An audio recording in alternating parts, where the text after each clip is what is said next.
Hello, કેમ છો બધા? મજામાં? બધાને મારા જય શ્રી કૃષ્ણ. આજે આપણે એક એવી સબ્જી લઈ આવ્યા છીએ કે કોઈને ભાવતી નહીં હોય, અમુક જ લોકોને ભાવતી હોય છે.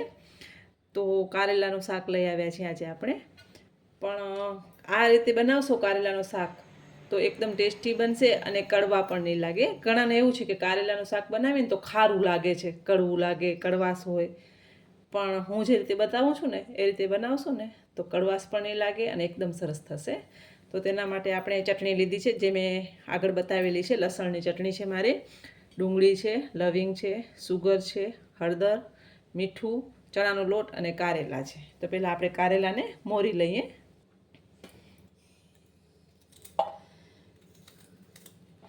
જે મોટી ઉંમરના લોકો હોય ને એ જ કારેલાનું શાક બનાવે છે, કેમ કે બધાને શાક નથી ભાવતું કારેલાનું. અને આવી રીતે આપણે ઉપરનો જે છાલવાળું ભાગ હોય છે એ આપણે કાઢી લેવાનું છે.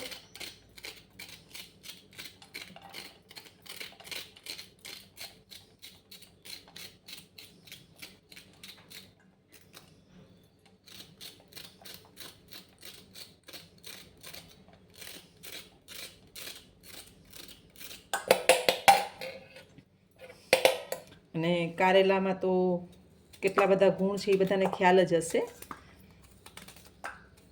આવી રીતે જ મોરી લેવાની છે અને બી સાથે જ મોરવાના છે, કેમ કે એના જે બી છે ને એનામાં પણ ઘણું બધું એવું પ્રોટીન હોય છે. અને ડાયાબિટીસ, સુગરના પેશન્ટ હોય છે એના માટે તો કારેલા અમૃત સમાન છે.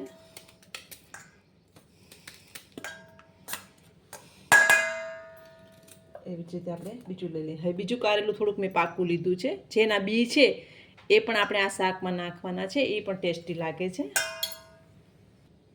તો તમે જોઈ શકો છો મેં થોડુંક પાકું કારેલું લીધું છે, કારણ કે એના બી છે એ મને ભાવે છે, એટલે હું બી સાથે જ એને લઈ લઉં છું. તમે જોઈ શકો છો રેડ કલરના બી છે. ઘણા લોકો ઘા કરી દે છે, પણ એ બહુ ટેસ્ટી લાગે છે. તો એકવાર આ રીતે બનાવજો. આપણે કારેલાને સુધારી લીધા છે. હવે આપણે એમાં મીઠું નાખવાનું છે. ઘણા લોકો મીઠું નાખીને ઘણીવાર રાખી દે છે, પણ હું રાખતી નથી. હું આવી રીતે મીઠું એનામાં મિક્સ કરી અને 2-3 પાણીથી ધોઈ લઉં છું. અને પછી એમાં આપણે જે એની ખારાશ હોય ને એ નીકળી જાય છે.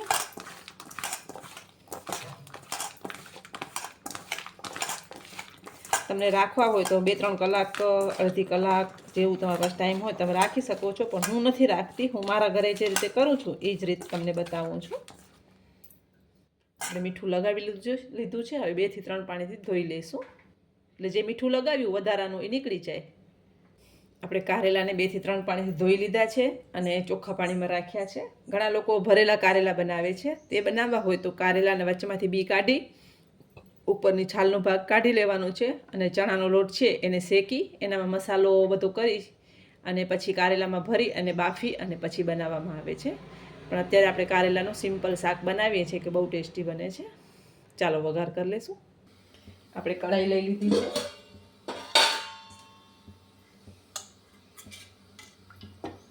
એમાં આપણે તેલ લઈ લઈશું.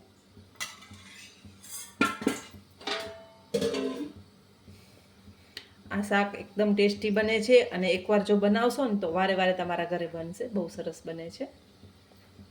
તેલ ગરમ થાય પછી જ આપણે આગળની પ્રોસેસ કરીશું. આપણું તેલ સરસ ગરમ થઈ ગયું છે. આપણે લવિંગ લીધું છે. લવિંગ થોડુંક તેલમાં ઓલું થાય પછી આપણે ડુંગળી નાખવાની છે.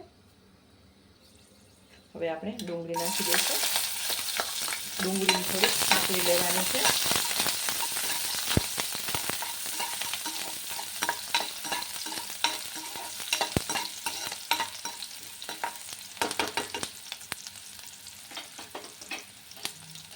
થોડુંક મીઠું લઈ લઈશું. મીઠું સાંચવીને નાખવાનું છે. કારેલામાં નાખ્યું હતું, ધોઈ નાખ્યા હતા, પણ તો એનામાં થોડુંક મીઠું હોય જ છે.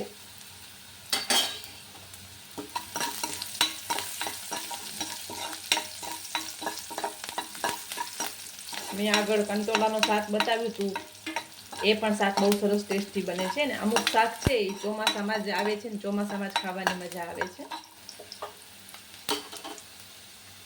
આપણે લસણવાળી ચટણી લઈ લઈશું. અને એમાં પણ મેં બતાવ્યું હતું કે મેં એમાં પણ બીજ નાખ્યા હતા એના. અને અમુક શાકના બી ઘણા લોકો કાઢી નાખે છે, પણ તમે એકવાર નાખીને ટ્રાય કરી જોજો કે બી સાથે પણ શાક બહુ ટેસ્ટી લાગે છે. હવે આ ચટણી આપણે થોડીક લસણ ખતરાય પછી જ આપણે કારેલા ઉમેરશું. નકરમાં કચાશ ચટણીનું સારું નથી લાગતું લસણનું.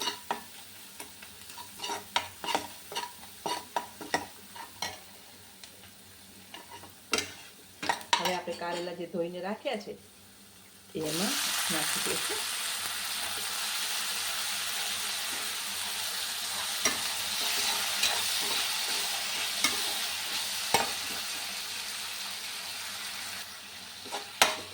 જેમ કે કારેલા છે એ ડાયાબિટીસના પેશન્ટ માટે બહુ જ સારા છે. કારેલાનું સૂકવી અને પાવડર પણ કરાય છે. અને કારેલાના પાનનું પણ સૂકવીને પાવડર બનાવી અને તમે રાખી શકો છો. કે છે ને જેટલી કડવી વસ્તુ હોય એટલી ગુણકારી હોય છે. જેમ કે આપણો ખારો લીમડો એ પણ એટલો જ ગુણકારી હોય છે. એવી જ રીતે કારેલા પણ કડવા છે પણ ગુણકારી બહુ જ છે. હળદર છે. હવે થોડુંક પાણી નાખી અને આપણે પહેલાં કારેલાને ચડવા દઈશું. પછી આપણે એનામાં ચણાનો લોટ ને સુગર ઉમેરશું.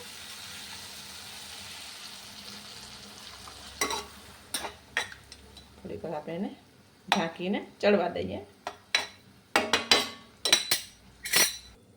તો આપણે જોઈ લઈશું.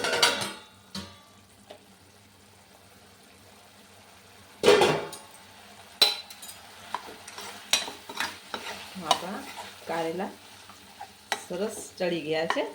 હવે તમને ચણાનો લોટ ન નાખવું હોય તો તમે ખાલી સુગર નાખી અને સબ્જી તમારી રેડી થઈ જશે. પણ હું થોડીક ચણાનો લોટવાળો જ બનાવું છું તો ટેસ્ટી લાગે છે થોડું. એટલે આપણે ચણાનો લોટ ઉમેરશું.